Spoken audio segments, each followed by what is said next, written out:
In this video, we're going to look at the concept of polarity. So once you have had the ability or have learned how to determine the molecular geometric structure of a compound, it then becomes important to be able to determine particular aspects about that particular structure. One of those is polarity. And polarity is very important because the polarity of a molecule determines how it behaves in certain situations, specifically whether or not it will dissolve in particular solvents or how it behaves in particular like electric fields. And so polarity as a chemist is a very important concept. What is polarity? This is the difference in overall charge that exists within the substance of question. Now, there are two types of polarity that we could talk about.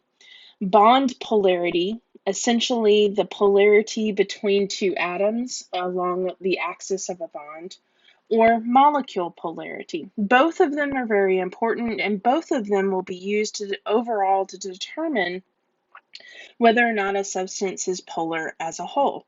So let's look at bond polarity. Bond polarity, again, is looking at the difference of the overall difference in charge between the two atoms that make up a bond. So for instance, this particular bond here between a carbon and hydrogen is a polar bond, but that polar bond, how do we know that it's polar?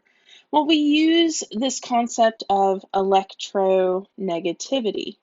And electronegativity is something that we have discussed in previous videos, and we have the values of electronegative values for each of the elements in a periodic table in our chapter 7. So the value of electronegativity for carbon ends up being 2.5, and the value for hydrogen is 2.1. And so we can look at the difference between their electronegative values, and that equals being 0.4. If we look at the difference between the elements boron and fluorine, this value will be a difference in electronegativity of 2.0. And what we can say using these electronegative values is that the larger the difference between the two electronegative values of each respective element that makes a bond, the more polar that particular bond happens to be. Okay, so we typically draw a kind of a little symbol or sign that shows that something is electronegative, and it also includes which particular element ends up being more electronegative versus another. And this sign is an arrow with a plus sign at the end of the arrow. And so if you look at the carbon to hydrogen, we're going to draw an arrow that points to, in the bond, the element that is more electronegative. And so you'll draw an arrow like such. And then you put a perpendicular line at the end of that arrow to say that the hydrogen is going to have more of a positive overall charge compared to the carbon that will have a more negative charge. Now, we don't typically write the pluses and minuses and draw little circles around them. There is a way that we as chemists will show that something is positive versus negative. And we typically use a little symbol that looks like this. It looks kind of like a little Greek looking D, and we'll put a positive above that and a little symbol like that and a negative there.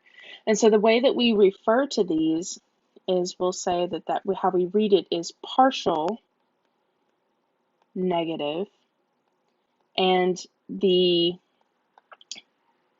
symbol with the plus sign is called partial positive. And that's how we'll distinguish a polar bond between two atoms. And if we looked at the next bond over here between boron and fluorine, which one of those would be partial negative and which one would be partial positive? Well, that again depends on which one's more electronegative. So the fluorine is more electronegative, so it'll be partial negative. The boron less, so it'll be partial positive. And if you'll notice, the degree of the arrow that is drawn here is much larger for the boron-fluorine bond compared to the carbon-hydrogen, well, because it has a greater difference in electronegativity, so therefore it is more polar. Now, how does that translate to molecule polarity? Well, you use the determining factor of bond polarity to help you determine if the molecule is polar.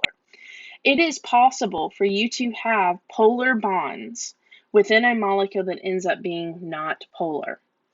It can't go the other way, but this is what it would look like. So if you had this bond right here between carbon and oxygen, so this carbon right here in the center and the oxygen on the left, is this double bond polar? And the difference, yes, you would say that that is true, carbon being 2.5 and oxygen being, I believe, 3.5, and so the difference is about 1 in electronegativity, and so that ends up being a polar bond. In the polar bond, you'll have a partial negative on the oxygen, a partial positive on the carbon, and the same thing would be true for the second bond over here, the carbon-oxygen second bond. And it would be partial negative on the oxygen and still partial positive on the carbon. Well, you would have these, and if you look at this molecule ultimately in the electronic and molecular geometries, it would end up having a linear spatial orientation, so that the charge or vector of the movement or pointing of that charge is 180 degrees from one another. Therefore, they are counterbalancing one another. Therefore, the overall polarity, or another term for polarity of molecules called dipole moment, would be 0. So essentially, this molecule would be non-polar. Well, let's look at water, the H2O that's on the right-hand side of that. And let's look at the bond polarity. So you'll have partial positive for the hydrogens. You'll have a partial negative on the oxygen, and both bonds, right, are going towards the oxygen in their electronegativity. Well, they are not linear. In fact, the spatial orientation of this would be bent or V-shaped at 109.5 degrees. And therefore, the dipoles, the polarity of each one of those bonds, do not cancel. In fact, they sum up together to give an overall disparity of charge, where over on this side you'll be partial negative, and on this side over here you'll be partial positive. And so that makes the molecule overall polar. It helps to have a very good spatial orientation of being able to view these, and if it's something that will help, using the PhET simulator is a good way to do that. And so the water molecule would look something like this. You would have 2 hydrogen atoms, which you see pointing towards the bottom, and then 2 lone pairs that are pointing towards the top. If we don't show the lone pairs, you can see the bond, just the bonding pairs of the atoms here. And you'll tell that these guys are not linear or directly across from one another, and therefore that would make that molecule polar, since they do not cancel out their dipole moments. So now, there are a couple kind of things that we use to tell whether something is polar or not. And so to be polar, you have to have these particular conditions be met.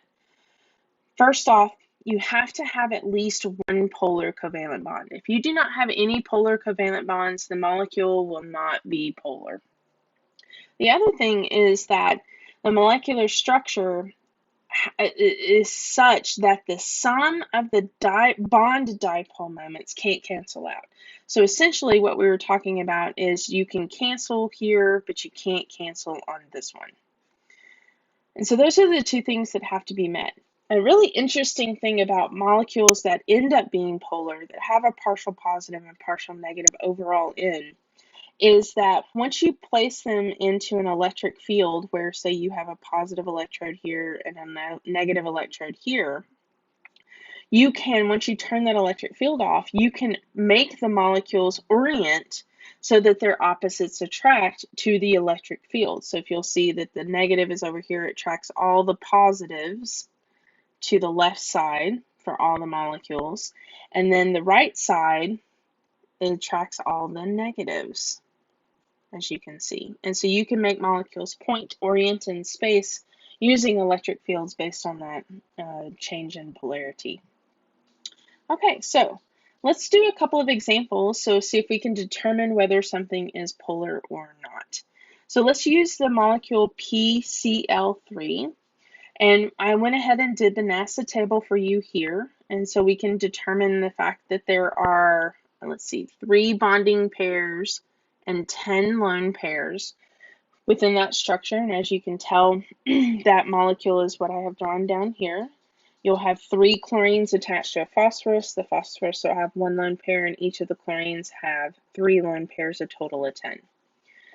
The 3D structure, or using the VSEPR theory here, gives us, using the numbers of areas of high electron density, tell us that the structure will be tetrahedral. And that structure, once we remove the lone pair, 1 lone pair, will give us the structure of trigonal pyramidal for the molecular geometry structure. So now let's look at the dipole of the bonds. So does chlorine happen to have a higher electronegativity than phosphorus, or is it the other way around? So if you remember, if you move to chapter 7, there's a table at the beginning of chapter 7, or figure 7.6, which is the electronegativity values for each of the elements. Phosphorus has a value of 2.1, and chlorine has a value of 3.0. And so that will tell you that the difference in electronegativity between these two elements and atoms in this compound will be 0.9. So that's going to give you a partial negative on the phosphorus, and each of the chlorines will have a partial positive. And if you look at this structure in 3D, so we'll try that again. So we'll add 3 with a lone pair, show our lone pairs, and we'll remove one of those. So it looks something like this. You'll be able to tell that the vectors of the arrows of those charges don't cancel each other out. In fact, they actually point all the way into the phosphorus itself. And you know what, I'm sorry, I drew those arrows the wrong way. They go this way. Apologies about that. They point away from the phosphorus, going this direction.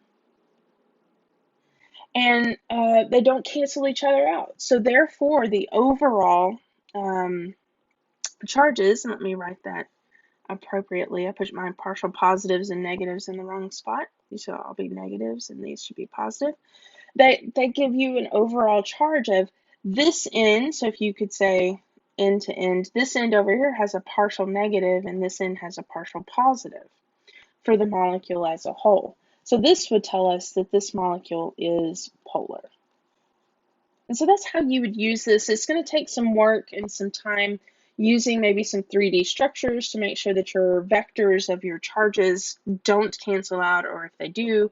But let's try another molecule and see if this works out the same way. So again, we're going to do another molecule, BF3. And this is the NASA table for that molecule. We end up having 3 bonding pairs, 9 lone pairs, and the structure looks something like this. Now, if you'll remember, boron is one of those exceptions to the octet rule. It only wants a total of 6 electrons. And so you will not have an octet filling boron. You'll only need 3 bonding pairs and no lone pairs on that atom. And so if we go from that using the VSEPR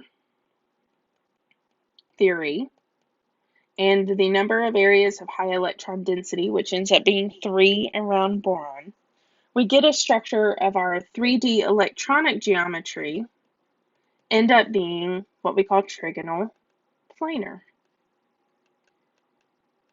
And trigonal planar means that that molecule is all of the bonds that you see here, this bond, and this bond, are all at an angle of 120 degrees, and they're all within the same plane. So if we pull up, we'll look at this guy. So there's 3 bonding pairs all within the same plane. Can y'all see that? Okay. So if they're in the same plane, you have fluorine that has, and none of them in lone pairs, so 0 or lone pairs.